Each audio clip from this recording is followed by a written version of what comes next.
Hello, everybody. Good evening. Thank you for joining us tonight. This is EmoNews, every moment online. In tonight's headlines, Dominica team heads to Panama for first Global Robotics Challenge 2025. 3 nights of musical magic. Dominica's 25 World Creole Music Festival ends on a high note. The Dominican National 4-H Club ambassadors shine in Guadeloupe. Pentagon deploys USS Gerald R. Ford to Caribbean amid rising regional tensions. And Trump to increase US tariffs on Canada by 10%, heightening trade dispute. These stories and more coming up next.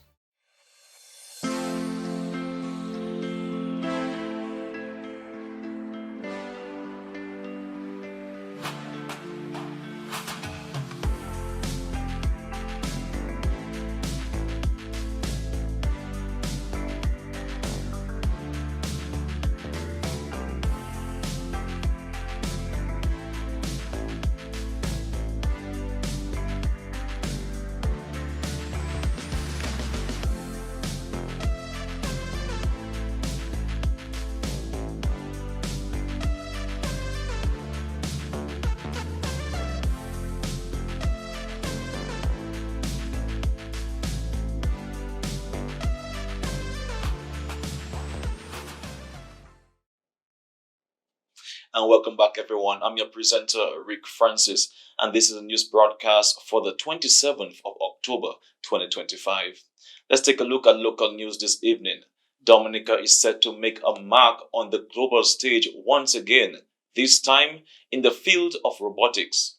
The Dominica Robotics Association has announced that a team of students will represent the island at the first Global Robotics Challenge 2025 to be held in Panama.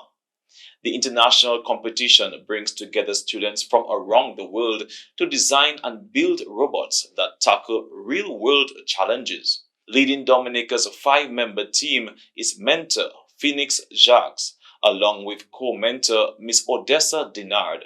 Representing Dominica are Dianca George, Cadell Casimir, and Kirayan Shillingford from the Dominica State College, and Jahim Riviere Alfred and Kellan Matthew from the St. Mary's Academy. The association extended best wishes to the team as they prepare to showcase Dominica's creativity, innovation, and talent on the world stage. And the 2025 World Creole Music Festival ended on a high note, wrapping up 3 nights of pulsating rhythms, vibrant performances, and unforgettable vibes. Patrons from across the globe descended on Dominica to experience the island's premier music event, complete with good music, good food, and good vibes. Friday night kicked things off with a bang as Roman Virgo delivered an electrifying performance that had fans singing every word. On Saturday, one of the major highlights came when Vibes Cartel thrilled fans with an energetic set that had the crowd waving, singing, and soaking in the festival spirit. Sunday brought the grand finale, featuring powerhouse performances from Kassav, WCK, and Signal Band, who kept the energy sky high until the very end. The weekend was a celebration of culture and music, with a mix of genre including bouyon, reggae, soca, kadas, dancehall, afrobeats, and zouk, showcasing Dominica's position as the true Creole capital of the world. After the festival, EmoNews caught up with a few patrons to hear their thoughts.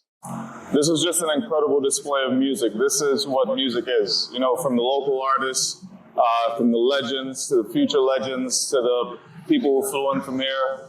This is just incredible, man. It's my first ever World Creole Music Festival experience. I'm from Dominica. I was born here, but it's my first time coming back, and I'll be back next year for sure. This is great. I had a fabulous time. The Creole Festival was excellent. All the artists was good, and it's still going, but I'm tired. But I had a great time. Sunday night was epic. I was a little bit disappointed with Saturday because I thought it was too much bouyon, but I think Sunday night made up for it. It was great. Signal Band was great. Kassav. I really had a good time. And also in local news this evening, Students of the Dominica State College, representing the Dominica National 4-H Club ambassadors, proudly represented Dominica at the Caribbean Local Food, Games and Toys Festival held in Guadeloupe on Friday. The team received the Caribbean Award of the Year, along with several gold medals in various categories, recognizing the outstanding creativity, innovation, and dedication to promoting local culture and sustainability. The achievements brought pride to Dominica, showcasing the talent and excellence of the island's youth on the regional stage. Chief Cultural Officer Ulson Matthew has provided an update on the ongoing independence celebrations, highlighting upcoming events such as Journée Creole, which is Creole Day, the Miss Wop Duet pageant, and several other cultural showcases across the island. He says these activities continue to celebrate Dominica's rich heritage, unity, and national pride throughout the independence season. So we're just coming off one of our biggest World Creole Music Festivals as we celebrated 25 in 25. But that's not the end of the independence season. There's still the Miss Wop Duet pageant to come. As you know, we have 7 beautiful young ladies vying for that title. And that's taking place at the Massac Indoor Sporting Facility this Wednesday, the 29th. Now remember, Friday is Creole Day, yes, Journée Creole. And we have a National Dress Parade on the streets of Roseau. And we're looking to make history on that day as well. So stay tuned for a big announcement. Remember, on that day, we're promoting the national wear and we're inviting everyone to join us. Also, the National Cultural Gala is on Sunday, the 2nd of November at the Botanical Gardens. The National Day Observance Ceremony on the 3rd and the National Day of Community Service on the 4th. So there's a lot more to experience as we celebrate 47 years of progress and purpose. And now for regional news this evening. Category 5 Hurricane Melissa is battering the Caribbean tonight. The storm is centered about 130 miles southwest of Kingston, Jamaica, with winds up to 185 miles per hour and pressure at 906 millibars. Melissa is expected to move directly over Jamaica tonight, then across southeastern Cuba Tuesday night and the Bahamas on Wednesday. Forecasters warn of life-threatening winds, storm surge up to 13 feet, and rainfall totals up to 40 inches, causing catastrophic flooding and landslides. Hurricane conditions are already hitting Jamaica and will spread to Cuba and the Bahamas in the coming days. Here are some clips of what's happening on the ground. It's the calm before the storm in Jamaica, and people are using the time as best they can to prepare for what's coming. In the capital, Kingston, authorities have issued mandatory evacuation orders, opened hundreds of temporary shelters and closed the 2 main airports. With winds of up to 230 kilometres an hour, Hurricane Melissa is forecast to dump as much as 72 centimetres of rain on the island, bringing the threat of catastrophic flooding. What we're doing here today is pretty much just putting things together for the storm.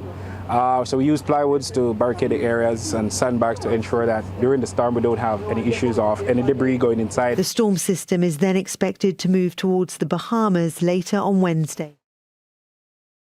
Also in regional news, the Pentagon has ordered the deployment of the USS Gerald Ford, America's most advanced aircraft carrier, to the Caribbean, marking a major escalation in President Trump's military campaign against drug cartels. The Carrier Strike Group, equipped with F-18 fighter jets and surveillance aircraft, will move toward the coast of Venezuela as its current military mission wraps up. Officials say the expanded presence will boost U.S. capacity to detect and disrupt what they call illicit actors threatening security in the Western Hemisphere.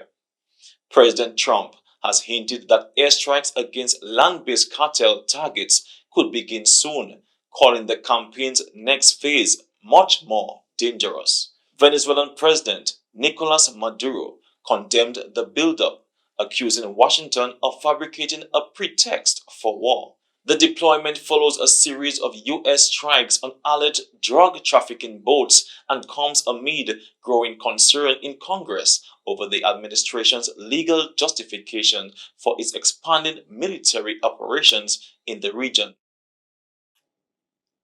And now taking a look at St. Kitts, A new taste of Caribbean unity was unveiled at the 2025 Caribbean Week of Agriculture, where the Association of Caribbean Beekeeping Organizations, ACBO, and the OECS Commission launched the Igneri Honey Box Set, a premium collection celebrating the region's rich honey heritage. The set features 6 80ml jars from St. Kitts and Nevis, Antigua and Barbuda, Dominica, St. Lucia, St. Vincent and the Grenadines, and Grenada, each reflecting the island's distinct floral flavors and ecosystems.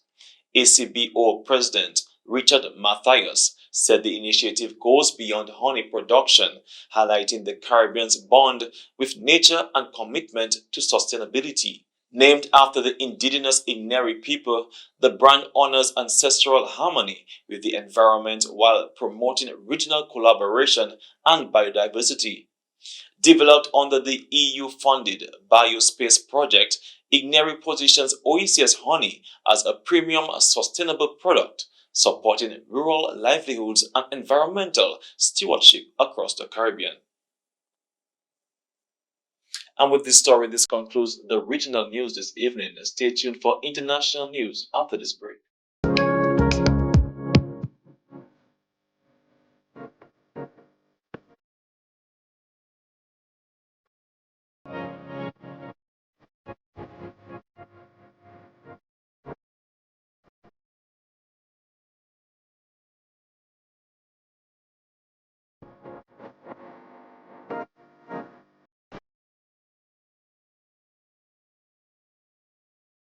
And now for international news. President Donald Trump says he'll raise U.S. tariffs on Canada by 10%. Retaliation for an Ontario government ad promoting free trade. Trump called the ad fraudulent and a hostile act, saying it misrepresented the facts. Ontario Premier Doug Ford says the ad will be pulled Monday after talks with Prime Minister Mark Carney. The dispute has further strained U.S.-Canada trade relations, though it's still unclear which products will be hit by the new tariffs. When someone says, let's impose tariffs on foreign imports, it looks like they're doing the patriotic thing by protecting American products and jobs. And sometimes for a short while it works, but only for a short time. But over the long run, such trade barriers hurt every American worker and consumer. High tariffs inevitably lead to retaliation by foreign countries and the triggering of fierce trade wars. Then the worst happens. Markets shrink and collapse, businesses and industries shut down, and millions of people lose their jobs. Throughout the world, there's a growing realization that the way to prosperity for all nations is rejecting protectionist legislation and promoting fair and free competition. America's jobs and growth are at stake. And French police have arrested 2 men in connection with the spectacular 88 million jewel heist at the Louvre Museum last week, one of the biggest thefts France has seen in decades. Officials say one suspect was detained at Charles de Gaulle Airport as he tried to board a flight to Algeria, while the second was arrested near Paris at almost the same time. Both men are in their 30s, have prior robbery convictions, and were already under police surveillance. Investigators believe the pair helped carry out the daytime raid in which thieves disguised as maintenance workers broke into the Louvre's Apollo Gallery and escaped in under 7 minutes with royal jewels once belonged to Napoleon's family. Police are still hunting for other suspects and the missing treasures as forensic teams analyze more than 150 pieces of evidence left at the scene. French authorities say they remain confident the jewels worth nearly 90 million will eventually be recovered. And tragedy struck Lincoln University in Pennsylvania overnight, where 1 person was killed and 6 others injured in a shooting during homecoming celebrations. Authorities say the gunfire erupted late Saturday at the historically black university as students and alumni gathered for outdoor festivities. One armed suspect is in custody, but investigators are looking into whether others were involved. Officials say there is no ongoing threat to the campus as police continue to search for clues and interview witnesses. The Chester County District Attorney called the shooting a heartbreaking incident during what should have been a weekend of pride and celebration. And that's all for international news this evening. Stay tuned for the sports segment coming up next. 5 chances, 2 draws a week. Endless excitement. This is not just a game, it's your game. Match 5.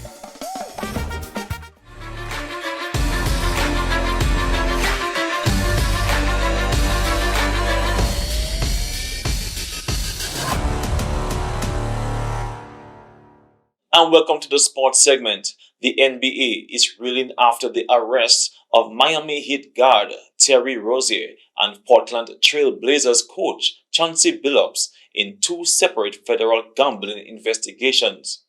Despite the turmoil, both teams bounced back on the court Friday, the Heat rolling past Memphis, scoring 146-114, and the Blazers, under the interim coach Tiago Splitter, defeating Golden State 139. Commissioner Adam Silver called the allegations deeply disturbing, stressing that nothing matters more than the league's integrity. Billups faces charges tied to a mafia-linked poker scheme, while Rozier is accused of involvement in a game-fixing operation, claims his lawyer strongly denies. Both teams say they are focused on basketball, while Silver says Rozier remains on administrative leave as the league cooperates with federal investigators. And in athletics news, women's marathon world record holder Ruth Chepngetich has been handed a 3-year ban after testing positive for a banned substance. The Athletics Integrity Unit says Chepngetech's sample from March 14 contained hydrochlorothiazide, a diuretic that can be used to mask other prohibited drugs. She later accepted the violation, reducing her suspension from 4 years to 3. The Kenyan star's results since March have been disqualified, though her world record marathon time from Chicago last year will stand. Investigators say Chepngetich couldn't explain a positive test and denied doping, even after evidence suggested the result may have been intentional. She'll be eligible to return to competition in April 2028. And now here's a message from Sports Officer Godwin Dorset from the Dominica Sports Division. The Sports Division Primary Schools Independence Athletics Championship will take place on Wednesday, 29th October at the Benjamin Park in Portsmouth. 7 districts are down to participate: North, Northwest, West Central, Southwest, South, Southeast, and the Northeast. The event will commence with an opening ceremony at 9:30 a.m., while track and field action will start at 10 a.m. The general public is urged to come out and support the young developing talents of Dominica in their most productive sports internationally. Wednesday, October 29th, 9:30 a.m., Benjamin Park, Portsmouth. Be there. And that's all for the sports segment this evening. Stay tuned for the weather report from the Dominica Meteorological Service. People come well just for the cultural gala, yes. Time to show our cultural heritage as we face one another era of culture, yes. We could demonstrate our bouillon taste. Dress up in your work yet, dress up in your cassette. Telling Kotoko to ring, people say, oh gosh, who are we? When we say Tintin Basek, that means we give full respect to our culture heritage, regardless of color, creed, or age. Ha! Boy. Hey, night. Epa! Look at Batabula to Boma. Look at Wule Tabula to Boma. Bakite penu. Look up at a bulla to one man.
And this brings us to the end of tonight's news broadcast for the 27th of October 2025. I'm your presenter, Rick Francis, and on behalf of the entire newscast, we say thank you for viewing. This is EmoNews News, every moment online. Good night.